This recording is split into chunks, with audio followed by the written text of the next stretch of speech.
Anong oras na? Wag mong sabihin na gising ka pa din at naghihintay ng upload ng EDSI.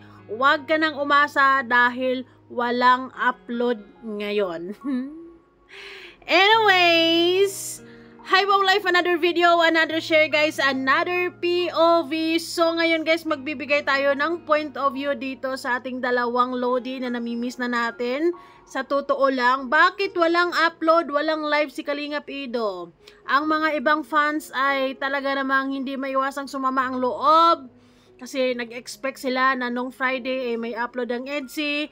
Naghintay sila ng Sabado, pero Danjoy, naghintay sila ng Linggo, pero yung tatlong magkakapatid. And then bukas wala na silang pag-asa. Naging hopeless sila kasi tomorrow is nakaschedule sa Mikris. So baka by Tuesday. Ngayon hindi matanggap ng ilang fans dahil sa loob-loob nila ay pinabayaan na daw ang EDSI at meron na daw paborito si Kalingap Rab. Mikris, Danjoy at Jomcar na daw ang favorite, sabi ng iba. O yung iba, nakafocus na daw si Kalingap Rab sa Mikris. My favoritism. Is this true? No, it's not. Pero syempre, bago ang lahat, don't forget to support and subscribe Kuya Val Santos Matubang at Aid na Vlog Kalingap Rab. At sa lahat ng Team Kalingap, syempre guys, salamat sa suporta at pagmamahal nyo sa aming mga Kalingap reactors. At sa mga gustong umorder ng ating sabon, please message me sa aking FB, Miss M's Life. Thank you so much pala sa mga umu-orders. So this is it. Ito ngayon ang pag-uusapan natin. Nararamdaman ko naman ang nararamdaman nyo at naiintindihan ko din talaga ang nararamdaman ng mga solid EDSI fans ngayon, lalo na sa mga mahal nating OFW dyan na talaga namang EDSI ang kanilang happy pill, di ba? So, they are expecting na ang episode 80 is uploaded na dapat nung Friday pa, pero wala. Bakit nga ba? So, okay, dito hula-hula ko lang din naman kung ano nga ba ang rason kung bakit walang upload ang EDSI. Pero one thing for sure guys, walang favoritism si Kalingap Rab. As much as possible, ginagawa ni Kalingap Rab ang best para maibigay niya yung best para sa mga beneficiaries niya. Okay, walang favoritism, kaya nga may schedule ang bawat love team kasi para maiwasan ang ganitong iniisip ng ibang fans. Pero hindi maiwasan na sumama din ang loob ng ibang mga EDSI fans kasi nga dapat nung Friday pero wala. May problema? Or ano bang ano sa tingin nyo guys? Ang mga posibleng rason kung bakit hanggang ngayon wala pang EDSI. Pero sigurado ako na mahimbing pa rin ang tulog ng mga EDSI fans ngayon kasi nakikita naman natin sila sa Velvet Box video. Kani-kanina lamang meron silang dinner kasama ang mga iba pang mga ambassador and ambassadress, and andoon ang EDSI. Kitang-kita, suot-suot nila yung sing-sing. Okay. Maluwag na ang paghinga ng ibang mga fans. Pero hindi pa rin sapat yon para sa kanila dahil pakiramdam nila ay napag-iwanan ko no ang EDSI. Ay hindi po yun ganon. Intindihin natin at antayin natin yung vlog, yung part 80, kung ano nga ba ang reason kung bakit napatagal itong ma-upload. For sure, may rason. For sure, may matinding rason si Kalingap Rab at malalaman lamang natin yan kapag ma-upload na ang episode 80. Kahit sino man ang mag-live dyan, kahit nung mga malalapit sa kanila, wala silang maisasagot. Kasi ang sagot nasa part 80 lamang. Kaya maghintay at sinasabi nga natin, patience is a virtue. Pasensya at talagang ano na lang, yung pagka-miss nyo sa EDSI, ibuhos nyo lang sa panonood sa iba pang mga uploads ng EDSI or sa uploads ni Kalingap Edo. Okay guys? Okay.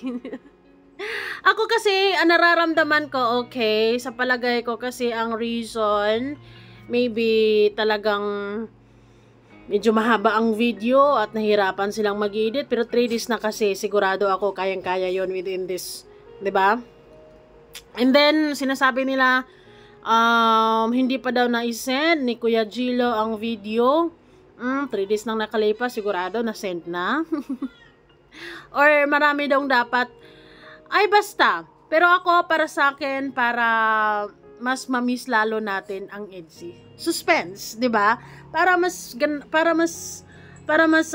interesting ganon. Hay nako guys.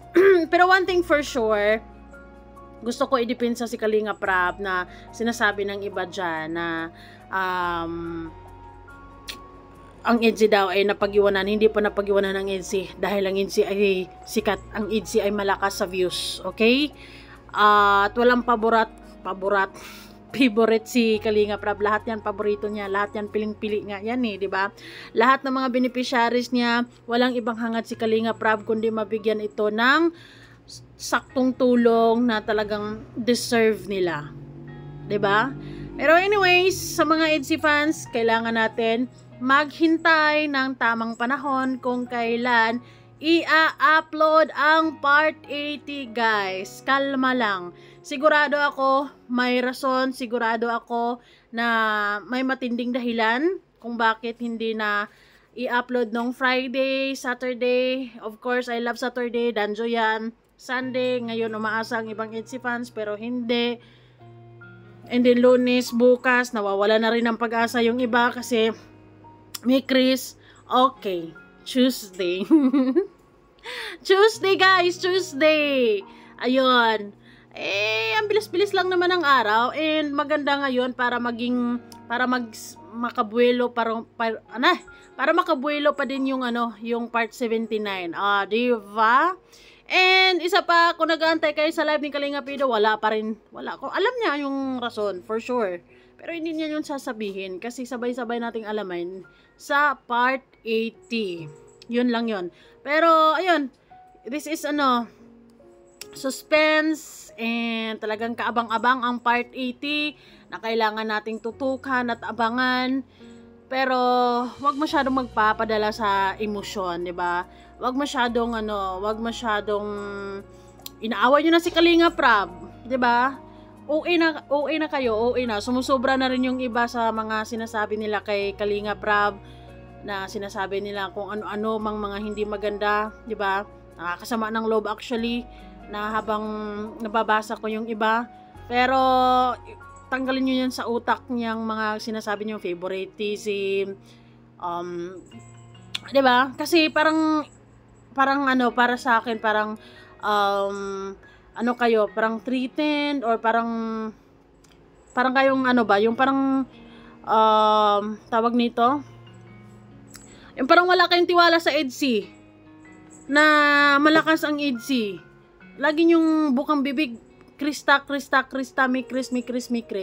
Na actually dapat ay suportahan natin lahat ang upload ni Kalinga Prab kasi para naman yan sa charity, para naman yan sa pagtulong. Pero hindi ko rin kayo mahihila lahat na suportahan lahat, panuorin lahat. I am just suggesting, hindi to compulsory kasi sigurado ako meron kayong mga bias, 'di ba? Papanoorin nyo lang kung sino yung gusto nyong panoorin. Okay, walang problema, 'di ba? Pero kung hanggat kaya nyo, panoorin natin lahat kung anong upload ni Kalinga Prab dyan because this is it. Yun yung ginagagamit ni Kalinga Prab para tuloy-tuloy ang kanyang pagtulong. Charity, di ba?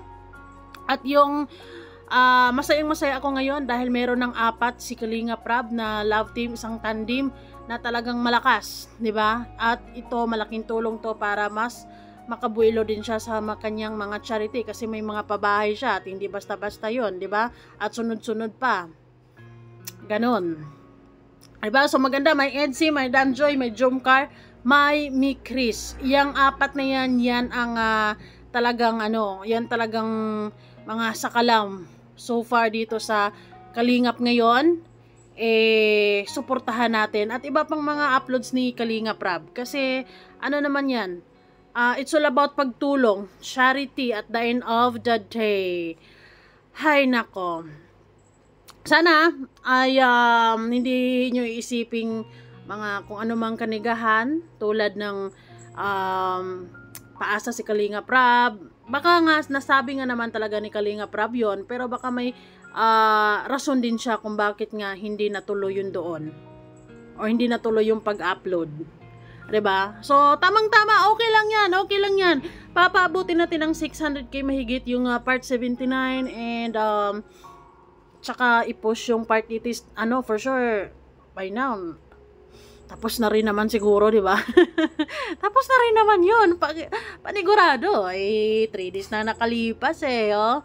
So ano na 'yan, standby na lang 'yun. Kumbaga, para sa akin baka tinitest din ni Kalinga Prab yung mga EDSI fans kung anong puwersa or kung anong masasabi ng ibang fans, kung hahanap-hanapin ba natin ng EDSI at kung basta baka may mga ganong instances, may mga ganong chances din. Ito lamang sa akin ay hula-hula lamang to dahil amang hula-hula lamang.